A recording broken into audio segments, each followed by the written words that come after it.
நான் மலர். என்னுடைய தோழிகள் ஜவ்வாது மலையில் எனக்கு வைத்த விருந்தில் சாமை அரிசி பாயாசம் தான் எனக்கு ரொம்ப பிடிச்சிருந்தது. அதை எப்படி செஞ்சுறாங்கன்னு பார்ப்போம்.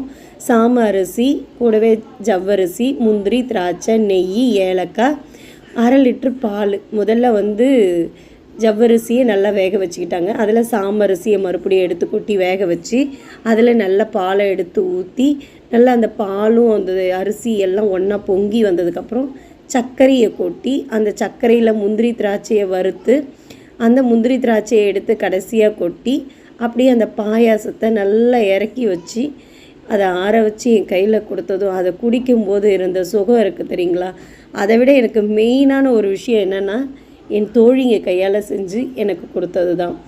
இந்த மக்களுடைய பாசத்துக்கு முன்னால், இந்த தோழிகளுடைய பாசத்துக்கு முன்னால் இந்த இனிப்பு அப்படியே எனக்கு தேவாமிர்தம் மாதிரி உள்ளுக்குள்ளே அவ்வளோ ஒரு சுவையாக இறங்கிச்சு. நன்றி. மீண்டும் ஒரு வீடியோவில் நான்